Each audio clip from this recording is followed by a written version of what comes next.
Bonjour à tous. Alors j'ai décidé de faire cette vidéo aujourd'hui pour témoigner de mon expérience qui m'a franchement grandement traumatisée. Donc j'ai intégré un réseau complotiste.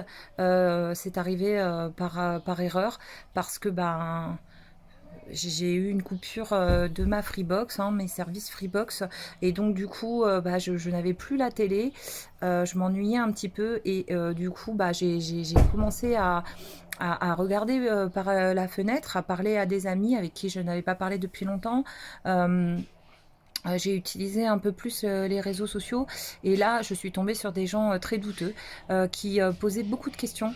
Je m'ennuyais tellement sans BFM qui tourne en boucle 24 heures sur 24 chez moi, même quand je dors, que j'ai commencé à échanger avec ces gens, et je tiens à vous mettre en garde parce que ça va vraiment très très vite en fait. On ne s'y attend pas.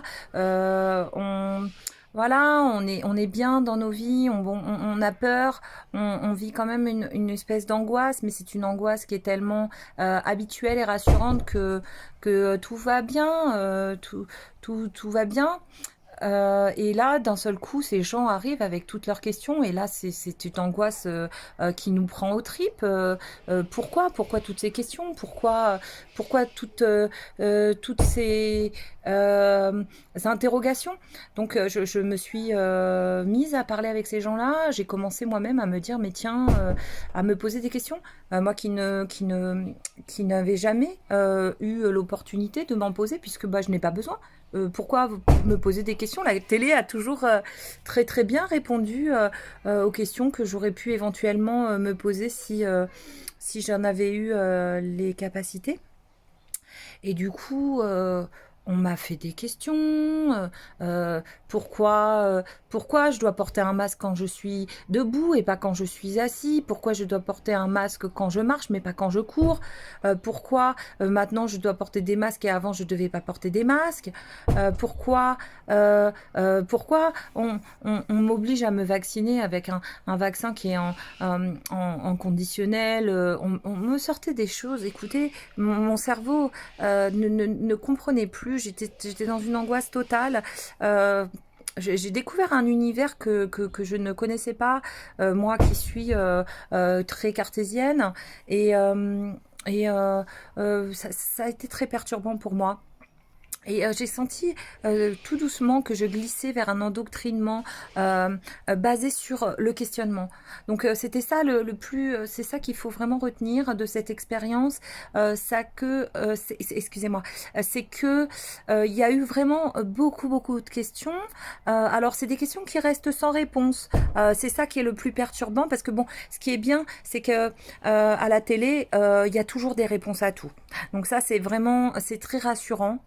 Mais les complotistes posent des questions, mais ils n'ont de réponse pour rien. Donc ça, c'était très inquiétant pour moi, et je commençais à sentir que il fallait vite que ma connexion Free se rétablisse, parce que j'étais en train de sombrer tout doucement, et toutes ces questions, et je regardais dehors. On me disait, mais regarde, Claudia. Regarde, on dit qu'on est dans une pandémie, qu'on est dans une guerre, mais tu connais des gens qui sont morts? Alors, alors moi, je réfléchis comme ça, et puis je me dis, bah non, non, non, on a sans doute eu de la chance, nous. Après, du coup, elle me dit, oui, mais regarde, quand tu vas à Carrefour, est-ce que tu vois des gens qui tombent par terre comme on nous a montré à la télé? Je dis, non, non, mais après, c'est possible qu'on ait eu de la chance, tu vois. Et puis après, ils me disent, oui, et quand tu vas dans la rue, est-ce que tu vois des pompiers qui passent partout, qui transportent des corps et des trucs? Non, non, non, effectivement, mais bon, attends, quand même, à la télé, je veux dire, ils l'ont quand même dit, tu vois, que c'était terrible, et que, je veux dire, même Emmanuel l'a dit, que c'était la guerre. Je veux dire, à un moment, pourquoi il aurait dit ça si c'est pas la guerre, tu vois? Donc moi, c'est la guerre. Si Emmanuel le dit, et je le crois. Je veux dire, je vais pas. Pourquoi j'irai réfléchir en fait? Je veux dire, j'ai pas besoin de regarder dehors et effectivement de me rendre compte que personne ne tombe comme des mouches pour croire Emmanuel. Je veux dire. Bon, du coup, heureusement, j'ai été sauvée parce que Free est intervenu, m'a rétabli la télé. Du coup, j'ai pu reprendre une vie normale. Maintenant, ça va beaucoup mieux. Maintenant, bah, franchement, je regarde ces gens-là, j'ai beaucoup de peine pour eux parce que je me dis, waouh, toutes ces questions qui n'ont pas de réponse. Franchement, moi personnellement, j'ai jamais été autant fatiguée de ma vie. Je me suis, voilà, j'étais là, j'avais mal à la tête tout le temps. Des questions, c'était quand même assez usant. Puis je commençais à me dire, à voir s'envoler tous mes programmes quotidiens favoris. Par exemple, avec les enfants, on aime bien faire une semaine Flunch, une semaine McDo, une semaine Quick, une semaine KFC. Comme ça, on fait des roulements. Et puis là, je les entendais, ouais, on reviendra jamais à la vie normale, tout ça, machin. Je commençais vraiment à avoir extrêmement peur de perdre bah, tout ce que j'avais construit toute ma vie. Et du coup, bon, ils ont rétabli ça. Puis j'ai reçu un SMS de la CPAM pour me proposer le vaccin. Donc là, c'est fait. C'est fait. Et bah, depuis, ça va beaucoup mieux, hein. Bon, j'ai eu quelques petits effets secondaires. C'est vrai que maintenant, quand je m'approche du frigo, je suis plaquée contre le frigo avec mon bras vacciné parce que, bah, vous savez le vaccin, c'est un effet normal du vaccin. Ça m'attrape comme ça dès que je passe à côté de fer ou quoi. J'attrape les choses, mais c'est normal, tout va bien. Bon, on m'a dit sur BFM qu'il n'y avait pas de problème. C'est le seul inconvénient que j'ai. Voilà, et puis bon, je vois que j'ai un espèce d'escroissance. Je pense que c'est un troisième bras qui me pousse dans le dos, mais je pense que ce sera pratique, donc ça va, ça m'inquiète pas trop parce que franchement, moi qui suis maman d'une famille nombreuse, avoir un troisième bras, finalement en fait c'est vachement cool. Donc voilà, tout va bien. Là, je vais pouvoir. Moi, j'ai jamais voyagé de ma vie, mais je tenais à faire le vaccin parce que on a dit que pour voyager c'était obligatoire.